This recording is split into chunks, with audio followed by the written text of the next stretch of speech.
Bonjour à tous et bienvenue dans ce nouvel épisode. Aujourd'hui, j'ai décidé de vous présenter un outil qui est, de par mon expérience, vraiment très, très, très intéressant. En fait, je ne suis pas adepte de la cartomancie, d'une manière générale, mais j'ai une forme de curiosité qui m'invite à découvrir certains outils. Un petit peu par hasard, j'ai découvert le tarot des lettres hébraïques. Je ne vous parle pas de religion dans cet épisode, je ne vous parle pas de notions mentales. En effet, lorsqu'il s'agit de, considérer les choses avec son être, il n'est pas, nécessaire d'utiliser son intellect pour essayer de définir si, ces informations sont, approuvées ou non par le mental. L'exercice que je vous demande aujourd'hui, c'est de considérer cet épisode, non pas avec votre intellect, mais avec votre cœur. Ce qui veut dire que s'il y a des choses qui résonnent pour vous, alors acceptez-les et recevez ces informations. Par contre, si ces informations ne résonnent pas, alors vous avez simplement à les laisser de côté. En effet, mon but à moi n'est absolument pas de vous convaincre de quoi que ce soit, mais de vous proposer des expériences, de vous proposer de vous ouvrir à des sujets que peut-être vous ne connaissez pas et vous faire découvrir plein de prismes différents sur ce qu'est notre monde, ce qu'est notre corps, quels sont les messages qu'il a à nous livrer et pourquoi pas d'essayer de mieux comprendre et de mieux appréhender tout ça pour pouvoir se sentir mieux au quotidien. Aujourd'hui, je suis allée à la rencontre de Marie Elia, qui est la créatrice de ce tarot, mais aussi de ce livre, Rencontre avec la splendeur, le pouvoir guérisseur des lettres hébraïques. Dans cet épisode, j'ai souhaité mettre à l'honneur ce tarot, qui est pour moi un outil vraiment important si vous êtes dans cette logique de pouvoir renouer avec vous-même, de vouloir évoluer, de vouloir vous transformer. On vous explique toutes les deux plus exactement en quoi ça consiste et qu'est-ce que ça peut réveiller en vous. Cet épisode vous est proposé en 2 parties qui sont diffusées en même temps afin que vous n'ayez pas de frustration entre la partie 1 et la partie 2. Je vous invite à plonger dans cet épisode qui est empli d'amour et de lumière. Laissez-vous happer par cette aventure et voyez si ça résonne pas en vous. Si cet épisode te plaît, n'hésite pas à partager, liker, commenter et même à t'abonner pour ne manquer aucun nouvel épisode. Je te souhaite une bonne écoute.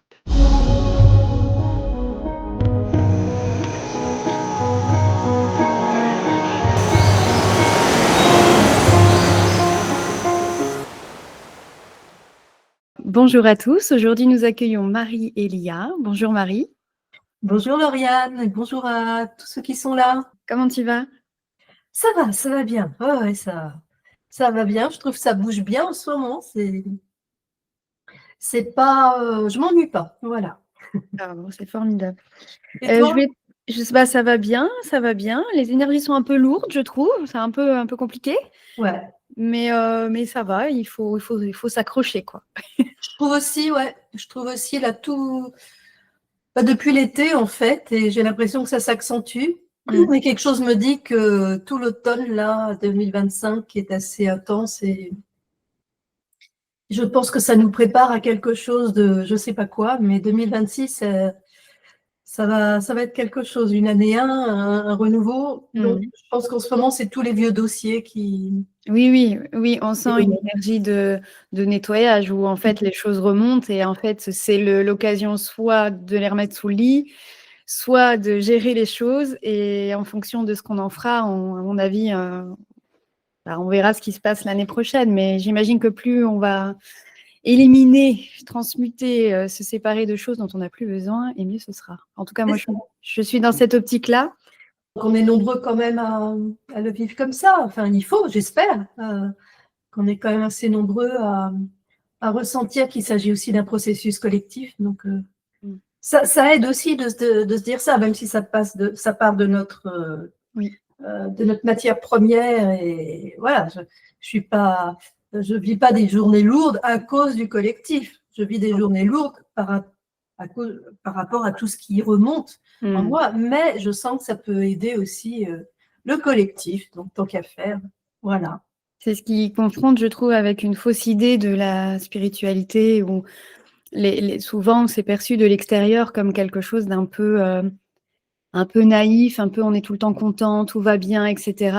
Alors que prendre ce chemin-là, c'est-à-dire le chemin vers soi, c'est un chemin qui n'est pas forcément facile, qui demande beaucoup de détermination, de faire face à plein de choses, et c'est un petit peu, parfois un peu fatigant, et c'est pas toujours une aventure merveilleuse, mais ça permet de voir les choses et de les mettre en perspective autrement, et donc d'évoluer vraiment. Enfin, j'ai le sentiment qu'il faut quand même passer par certaines phases de difficulté pour évoluer, en fait. Ouais, bah, j'appelle ça l'alchimie. Mm. L'alchimie, c'est vraiment embrasser sa vie, embrasser sa matière première. C'est plutôt chercher à descendre qu'à s'élever, qu'à fuir ce plan, quoi.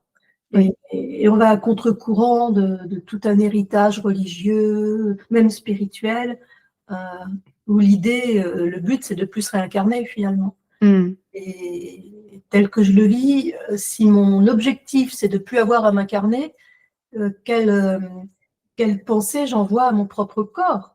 Puis bon, allez, je suis là, mais franchement, c'est pas cool. Donc mon propre corps qui fait tout pour moi, le cœur qui bat, les organes, tout, le sang, tout. Je trouve que c'est une merveille, cette vie, cette matière, cette terre.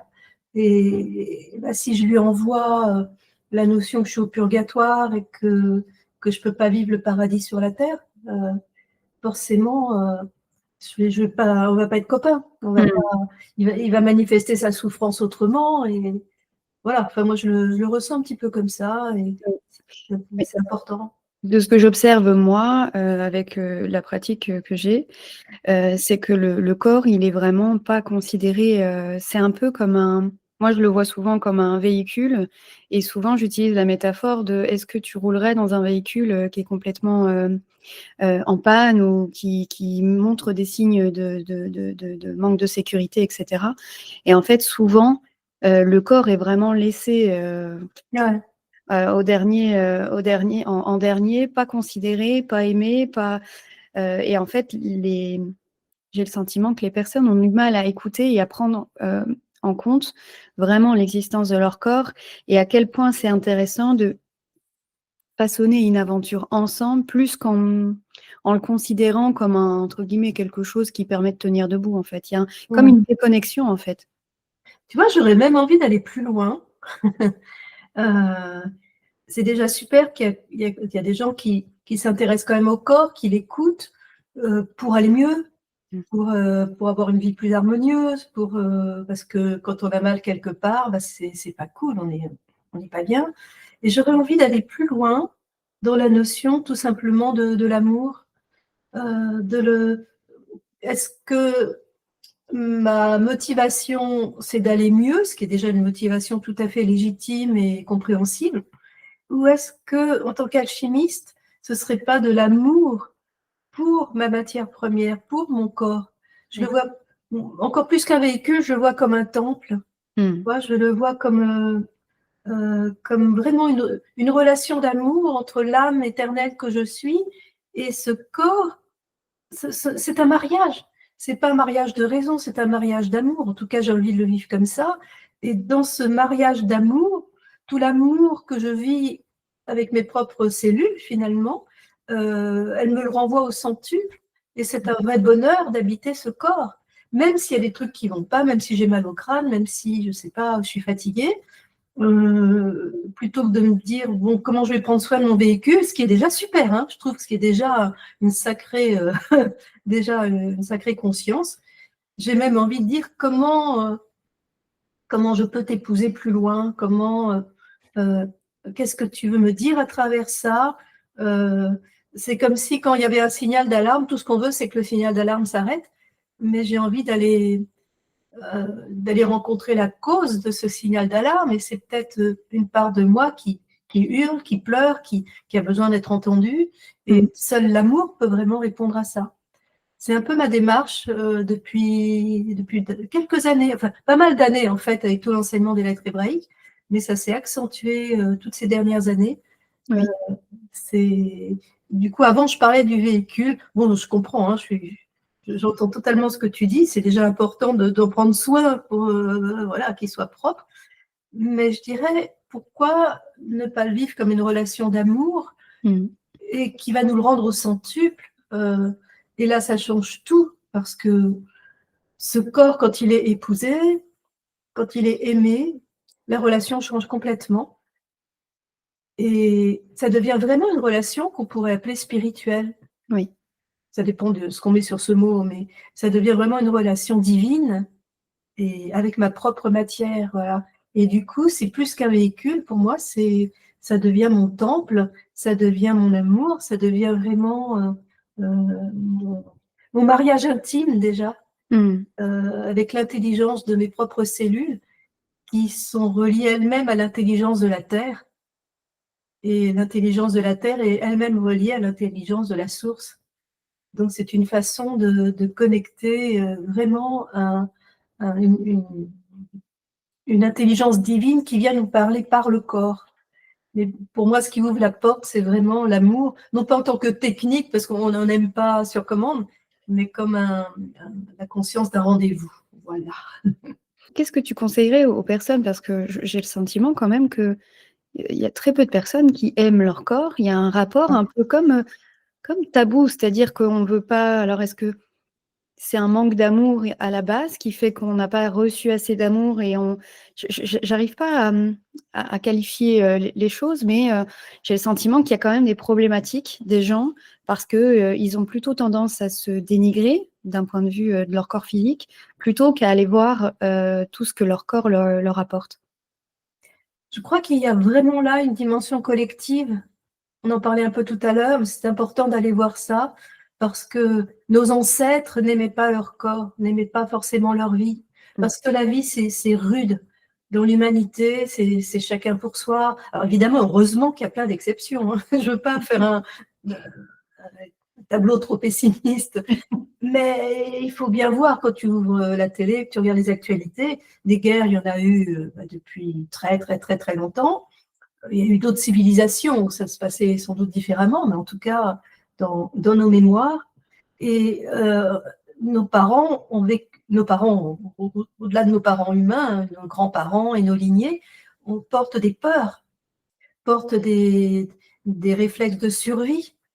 Et on arrive, l'enfant qui arrive est dans une pure innocence, il est ouvert à ce qui vient, mais déjà dans le ventre de la mère, suivant ce que la mère a vécu, il a peut-être déjà reçu des informations par le liquide amniotique, tu vois, de danger, de choc. Donc l'enfant arrive et pour peu, alors évidemment la donne est différente pour chacun, mais pour peu qu'il n'ait pas reçu les soins, l'amour, parce que les parents peut-être ne pouvaient pas, ils avaient leurs propres difficultés, eh bien ils se mettent on se met en survie et la survie n'est pas la vie.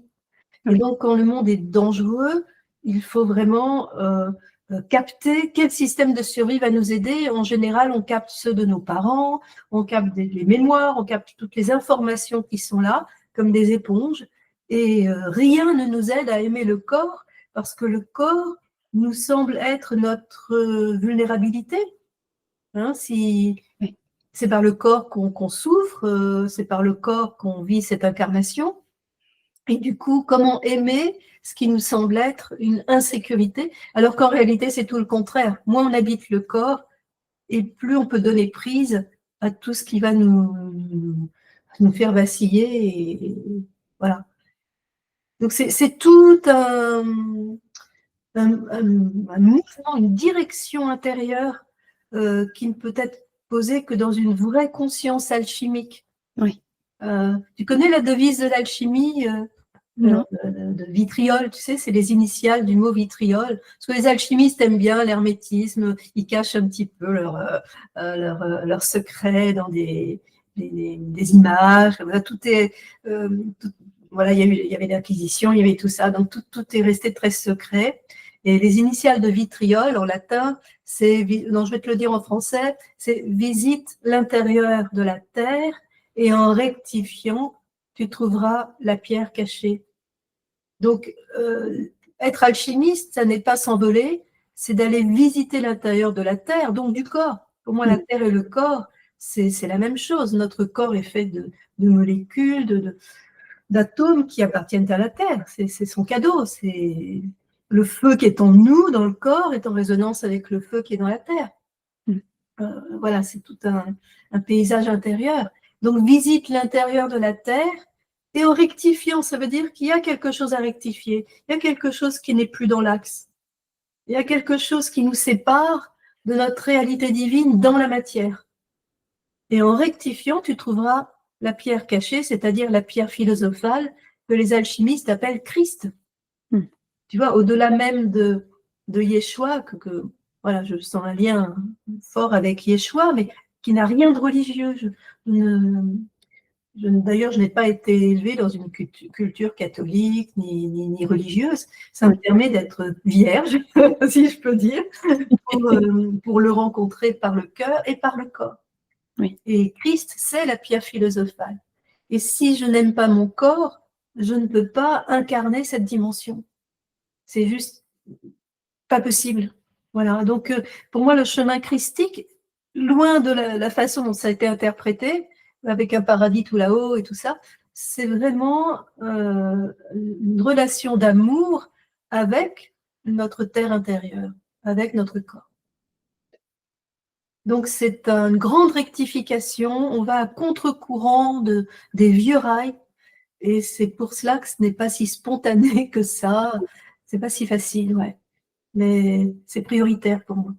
Oui, ça demande en fait de changer complètement le rapport au corps, les pensées, comment on l'envisage. Ça demande de faire évoluer tout ça en fait.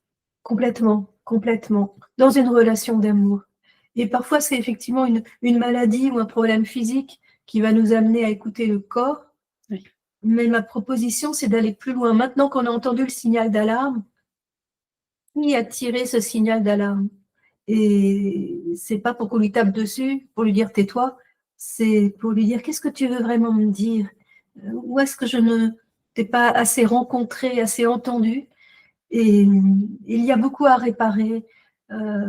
Et dans les mémoires cellulaires, il y a énormément d'informations qui nous sont cachées parce que tant que le capitaine n'est pas au poste de pilotage, l'inconscient ne peut pas nous dévoiler ces informations. Et tant qu'elles sont là inconscientes, elles nous manipulent. Et on croit qu'on agit ou qu'on choisit telle ou telle chose. Mais en fait, ce sont souvent des mémoires qui interfèrent. Et ça, c'est juste intolérable. Hein. C'est pas possible. En tant qu'être souverain, voilà, on a envie de plus de conscience. Et le corps est un allié si c'est notre choix. Ça nous amène sans transition au sujet des lettres hébraïques, qui est pour moi un outil merveilleux pour justement entamer ce voyage vers soi. Je vais juste te présenter un petit peu. N'hésite pas à compléter s'il y a des informations que tu veux ajouter spontanément. Donc, tu es autrice du livre Rencontre avec la splendeur, le pouvoir guérisseur des lettres hébraïques. De ce bel ouvrage est issu aussi le tarot des lettres hébraïques. Tu es aussi l'autrice de L'appel du buisson ardent, le feu de Shekinah. Et tu animes, alors j'imagine qu'il y a peut-être eu d'autres ouvrages que je n'ai pas cités, mais tu animes depuis plus de 20 ans des stages, des conférences, et tu es aussi présente sur YouTube depuis 2020, si je ne me trompe pas. Média sur lequel tu animes des moments que je pourrais définir de lumineux, où tu partages en direct, avec amour et avec une vraie générosité du cœur pour tous ceux qui ont envie et qui souhaitent entamer ce voyage-là. Merci pour, oui, pour cette présentation.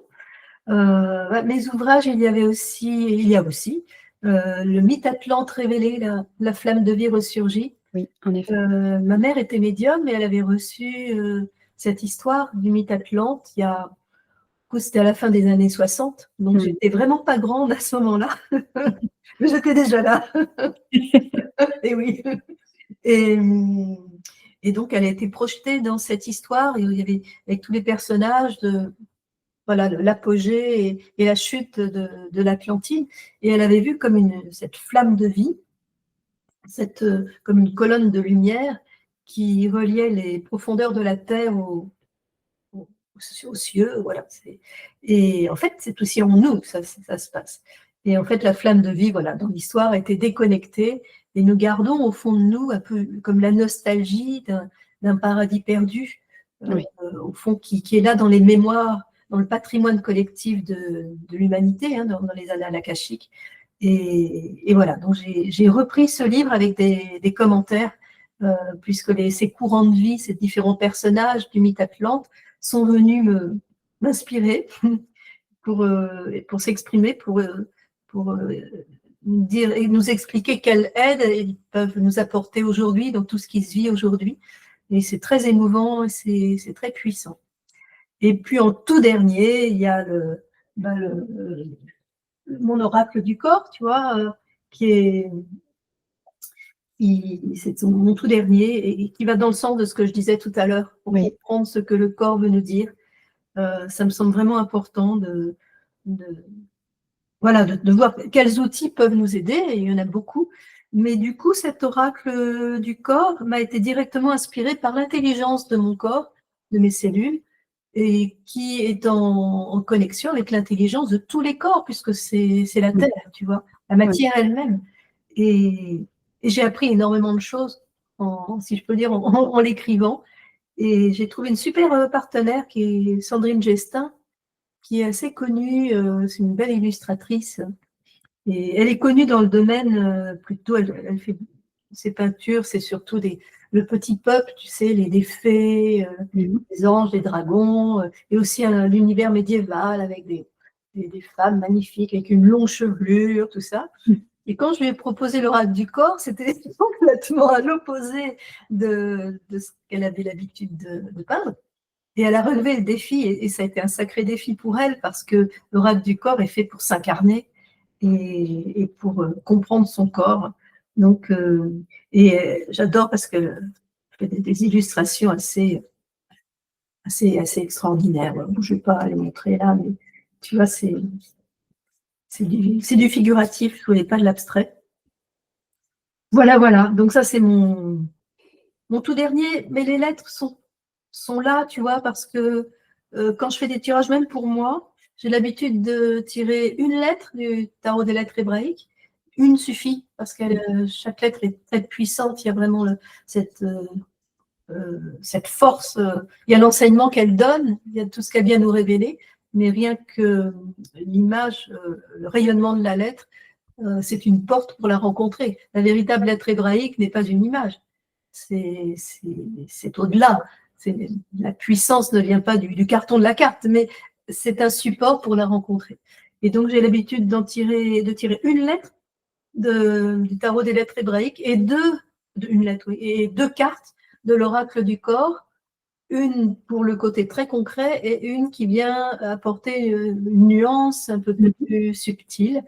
Et ensemble, si je ne comprends pas, là, c'est que je ne veux pas.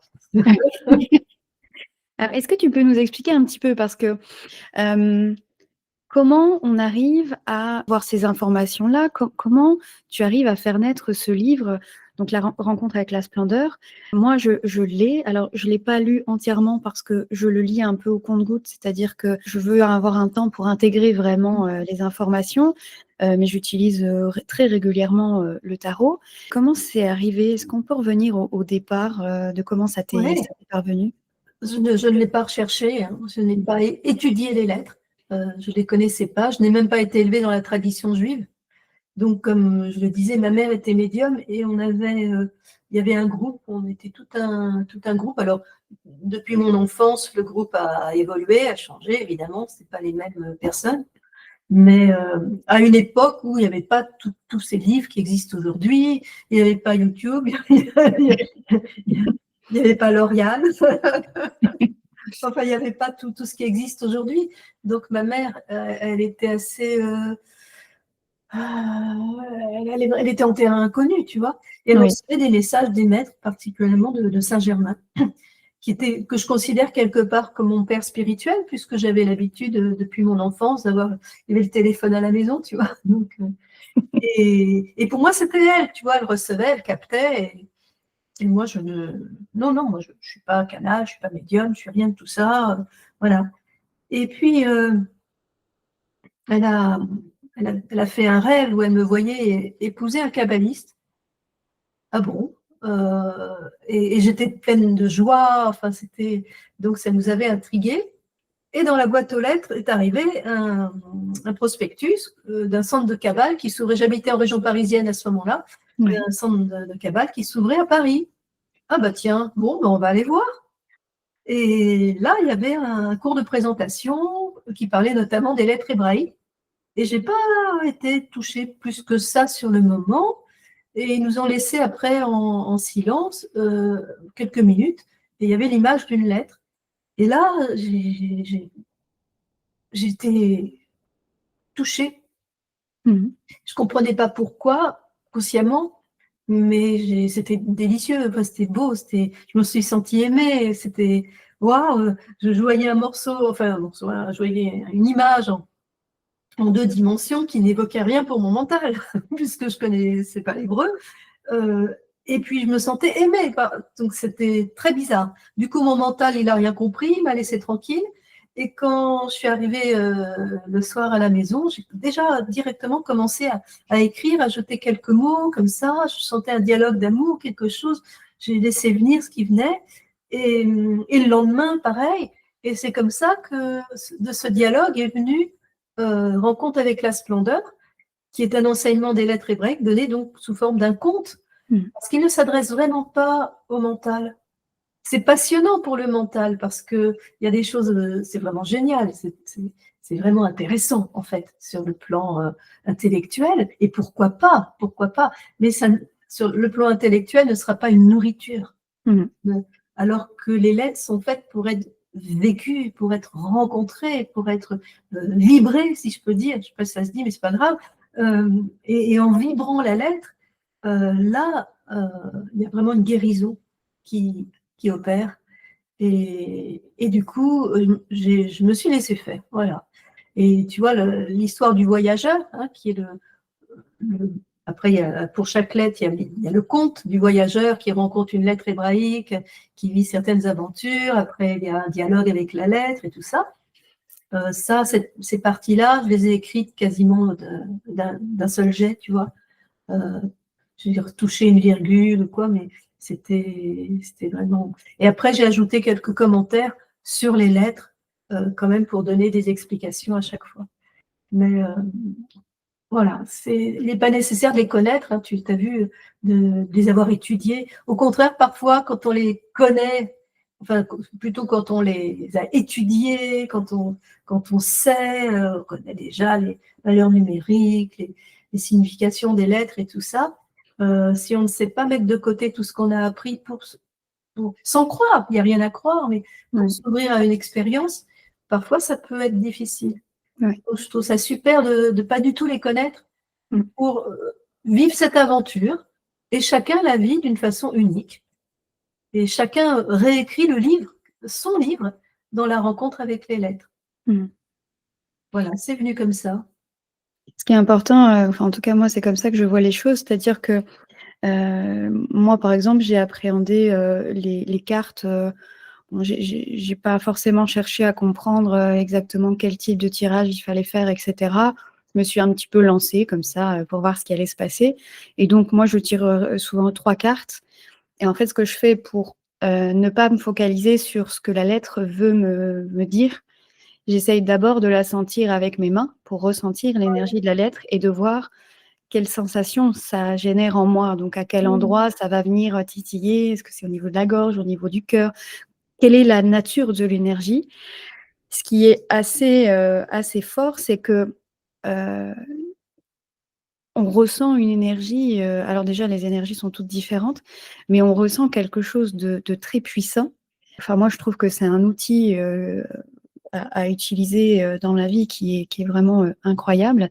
Et après en lisant, ce que la carte évoque, tout le descriptif, et il y a la référence donc au livre, hein, où chaque carte vient soulever un questionnement intérieur, et les mots sont d'une douceur. En fait, je n'ai pas rencontré de livre où j'ai ressenti une énergie similaire, en fait. C'est-à-dire qu'il y a quelque chose de pur, il y a quelque chose de puissant, de profond.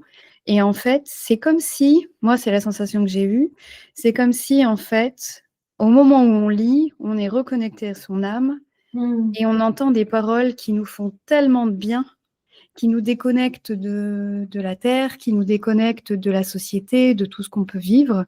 Et en fait, c'est comme une petite bulle de réconfort qui amène des questionnements pour évoluer, évidemment, hein.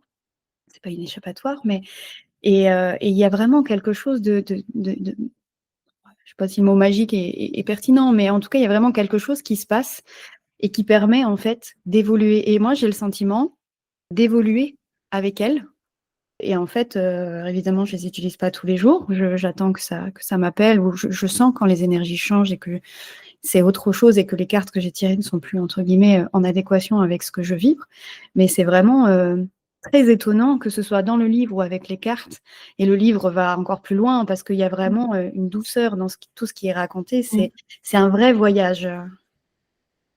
Waouh, c'est magnifique tout ce que tu dis. Franchement, je trouve ça magnifique, ça me touche beaucoup parce que tu les vis avec ton âme et je dirais avec ton corps puisque tu les ressens. Et les cellules mêmes du corps résonnent avec les lettres hébraïques. La terre elle-même résonne avec ces dimensions qui, pour moi, dépassent complètement la tradition juive. Elles viennent de très très loin, même avant que ce qu'on pourrait appeler le peuple juif existe. Pour moi, c'est des principes fondamentaux, des archétypes, en fait. Et si tu les vis comme ça, c'est que tu es touché directement dans ton âme. Et c'est l'idéal. C'est vraiment l'idéal.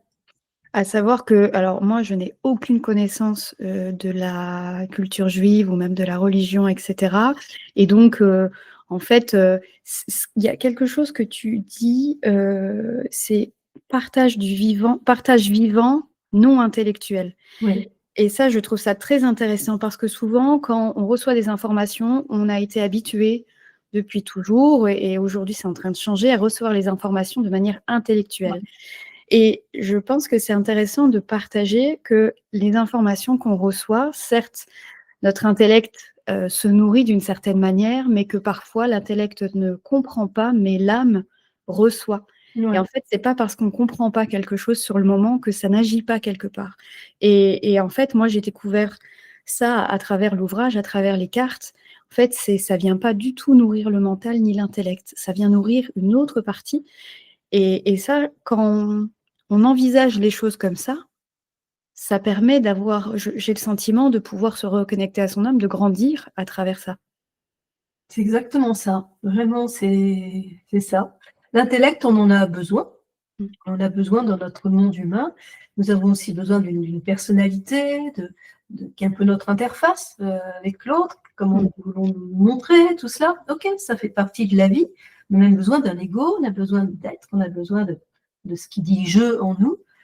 Mais la lumière des lettres en elles-mêmes vient traverser tout cela si on l'autorise, si on le veut. Tout le monde ne le vit pas comme ça. Mais si on veut bien s'y ouvrir, elle vient directement à l'âme, directement au cœur, directement même au corps. Je reviens toujours à ça. Mais pour moi, c'est lié. C'est à l'essence de notre être. Voilà.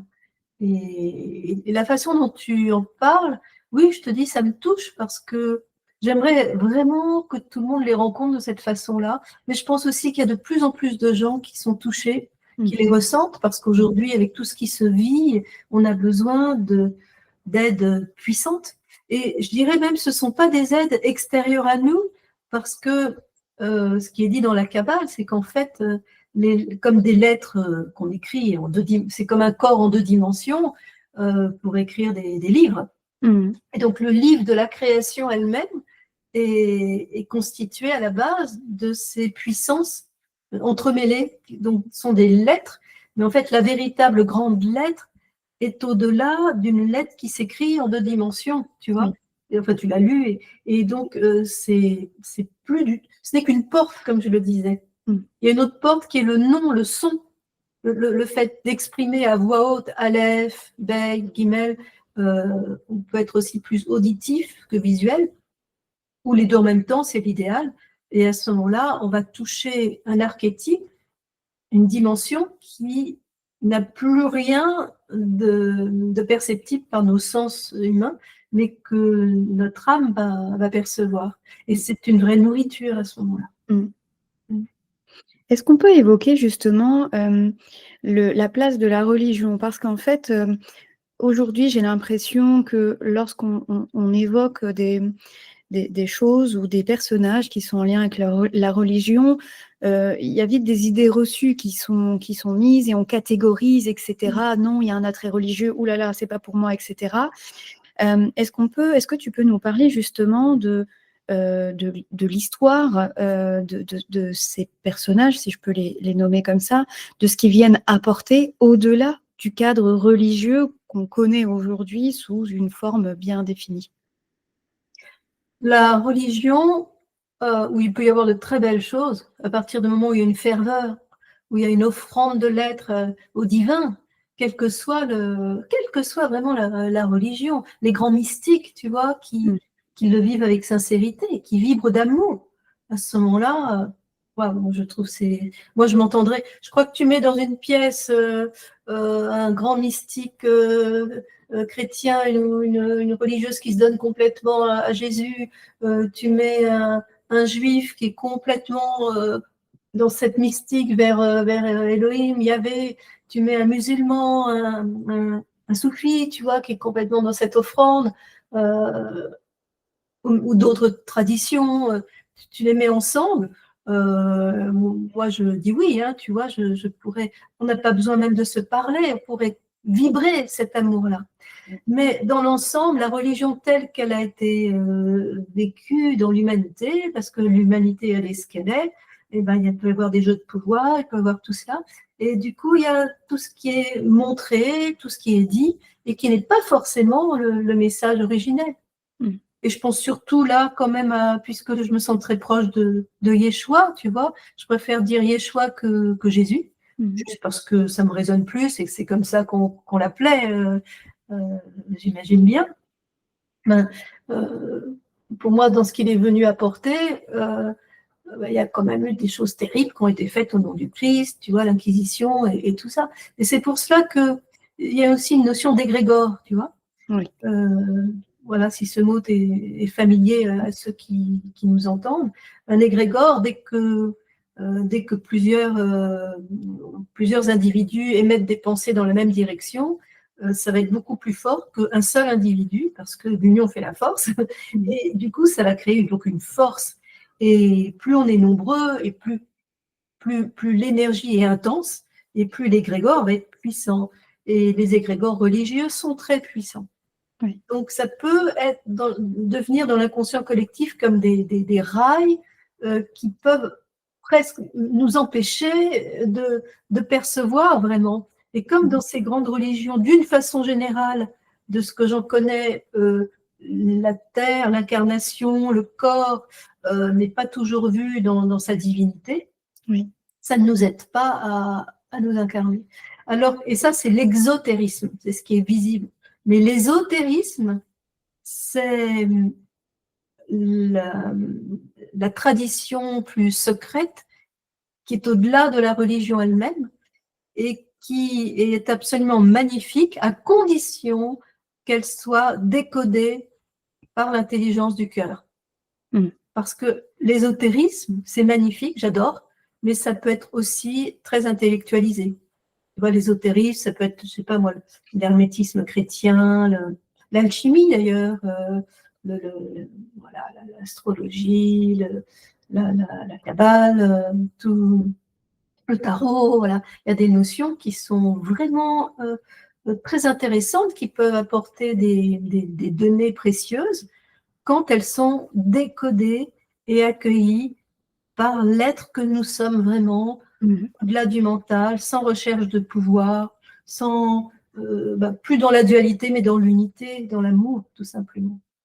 Oui, comme si on ne devait plus voir les êtres sociétaux que nous sommes, mais plutôt les âmes présentes sur Terre. Ouais. Parce qu'aujourd'hui, on regarde un peu trop en fonction de l'apparence, en fonction du niveau social, en fonction de l'appartenance religieuse, politique ou autre, alors que finalement, tous ces éléments-là peuvent être des clés, des outils pour nous permettre d'évoluer, ou l'inverse, ça dépend comment on les utilise. Tout ça, c'est de la survie. C'est important de tenir compte des apparences, pour déceler là où sera le tigre qui va sauter sur nous, tu vois. C'est comme un système de survie qui est là dans l'inconscient, qui s'empare aussi du mental. Le mental, pourquoi parfois il nous pose des problèmes? C'est notre ami, le mental. Il veut nous protéger. Parce quand le mental ressent que l'âme est vraiment aux commandes, parce que nous-mêmes, nous nous sommes rencontrés, parce que nous-mêmes, nous ne donnons plus pouvoir aux autres et aux paroles négatives et à tous les vieux programmes et tout cela, alors ça, c'est tout un chemin. À ce moment-là, le mental, ah, mais il est content, en fait, il s'apaise, tu vois. Et les systèmes de survie, peu à peu, on peut les remercier parce qu'ils nous ont aidés à survivre. Mais quand vient le moment de vivre, eh bien, ces systèmes de survie peuvent devenir un obstacle tant qu'ils ne sont pas décelés, discernés et transmutés. Voilà. En effet, tout à fait d'accord. J'ai tiré 3 cartes avant qu'on commence. Ouais. Est-ce que je peux te les montrer et tu nous en parles un petit peu?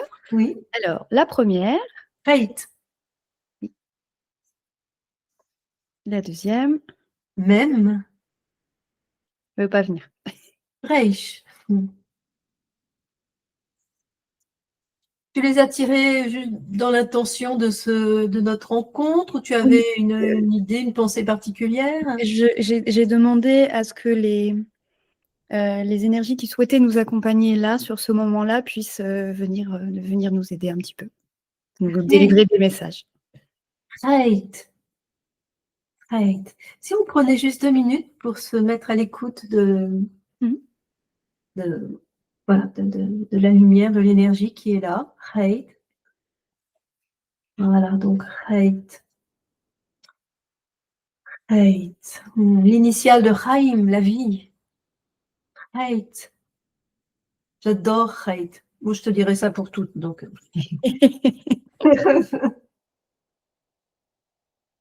La forme de la lettre évoque, dans son idéogramme à l'origine, une barrière, un obstacle. C'est l'amour de la vie qui se fait obstacle pour nous aider à nous rencontrer nous-mêmes, pour regarder plus loin. Quand il y a un truc qui ne va pas comme on voudrait, quand il y a une épreuve, ça peut être un petit truc, ça peut être un feu rouge alors qu'on est pressé, ça peut être une parole désagréable, ça peut être un bruit qui nous fait sursauter, j'en sais rien, ça peut être tellement de choses. Hein. On connaît tous l'énergie de hate. On peut le vivre comme une agression, comme quelque chose à laquelle on va se heurter. Une barrière qui est en travers du chemin, elle m'empêche d'avancer. Qu'est-ce que je fais avec ça?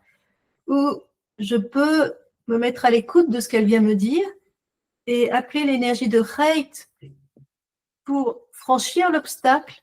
Et en franchissant l'obstacle, je me rencontre moi-même. Je rencontre mes propres résistances qui se sont manifestées à travers cet obstacle. Et c'est la force de vie elle-même qui devient mon allié, tu vois. Et Fate, pour moi, c'est par exemple la force du printemps, la force de la vie, l'énergie qu'il y a dans un bourgeon, dans le ventre d'une femme enceinte, tu vois, quand tu poses les mains, tu sens, waouh, c'est la force de vie qui est là, qui est en mouvement. Et la vie, c'est un mouvement permanent, ça n'est pas de l'immobilité. Elle bouge partout, elle est là. Et aller dans le sens de la vie et comprendre, vraiment écouter sa musique pour accompagner l'orchestre de la vie. Voilà, il y a plein de façons un peu poétiques d'en parler. Ça nous demande un grand lâcher-prise, beaucoup d'écoute et une grande souplesse, une grande résilience.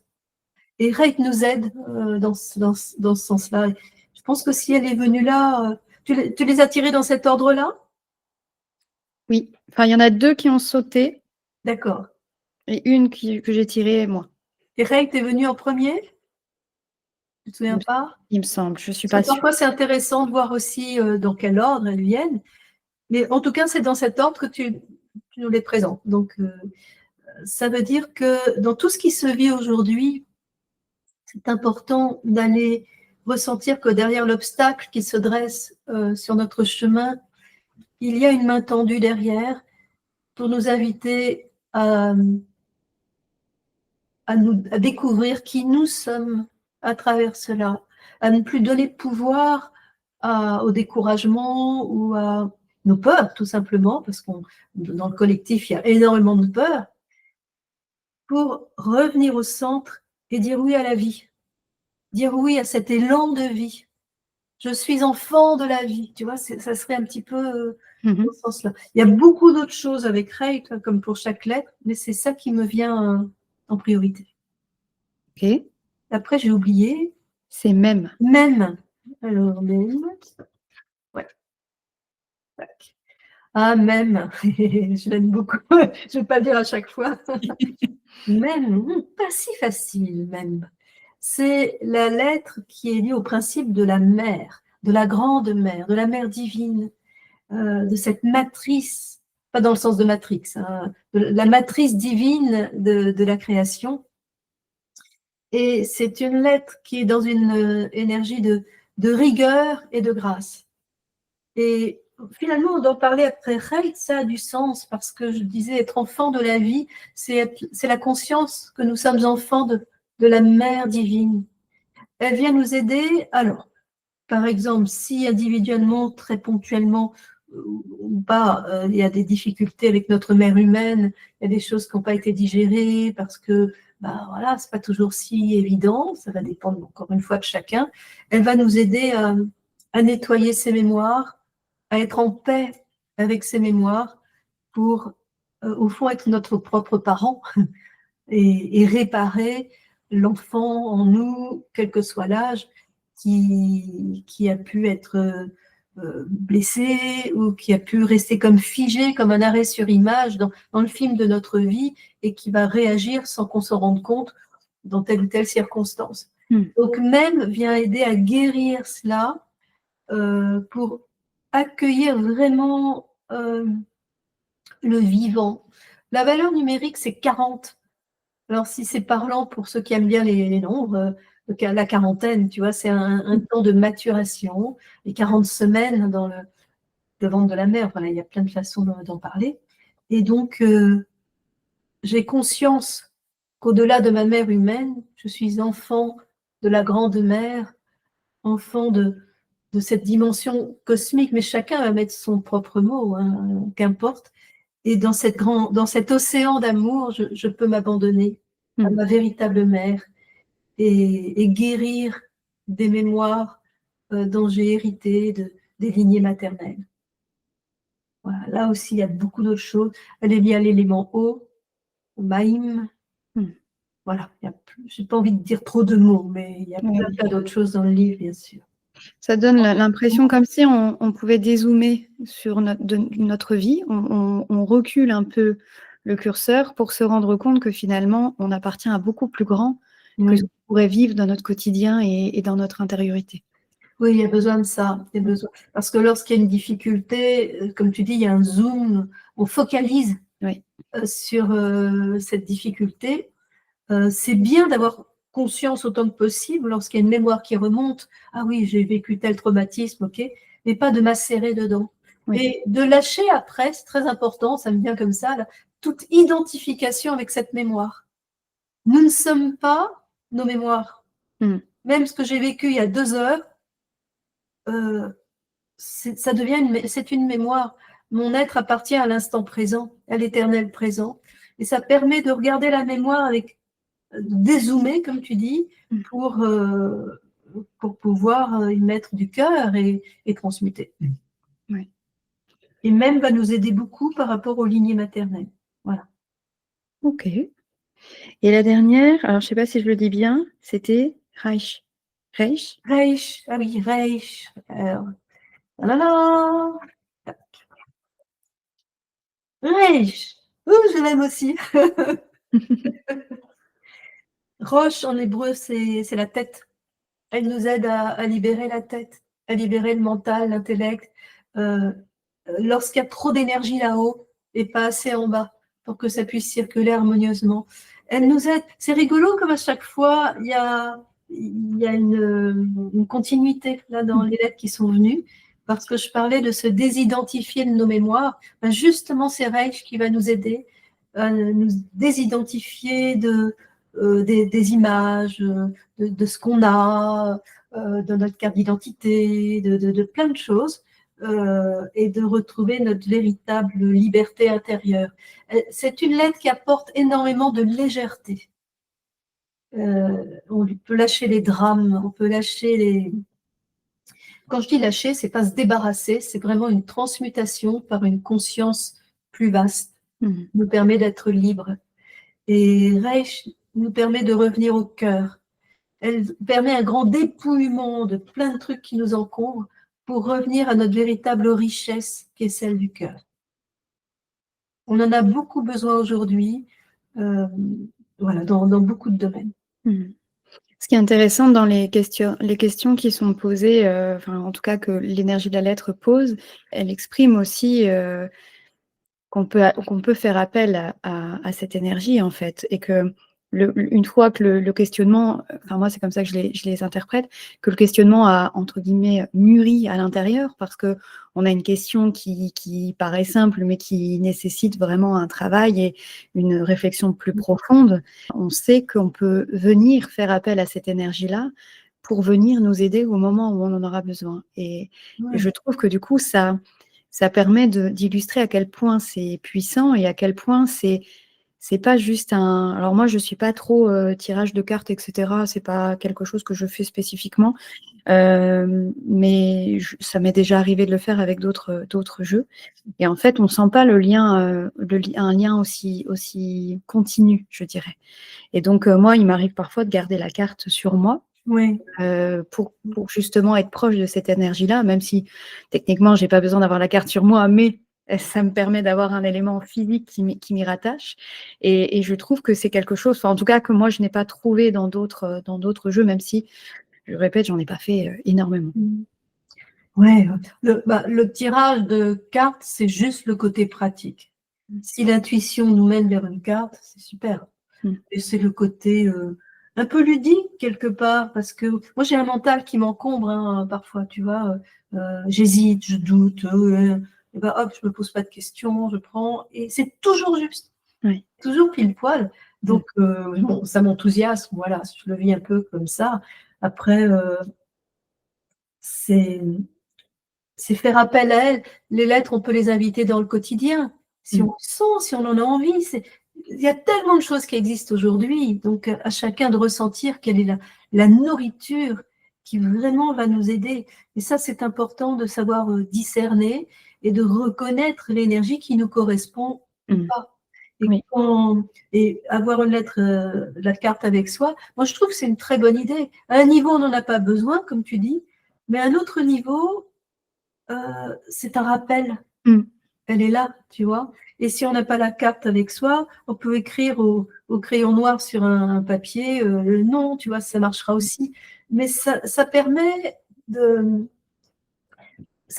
vivre cet accompagnement aussi longtemps qu'on en a besoin. Parce qu'encore une fois, ce n'est pas une aide qui vient de quelqu'un d'extérieur à nous. C'est comme s'il y avait 22 rayons du soleil et on fait appel à un rayon particulier. Oui. Et c'est une dimension complètement impersonnelle. Donc, l'aide est là à chacun de ressentir. Merci pour ton écoute pour cette première partie d'épisode. Je te laisse découvrir la suite maintenant.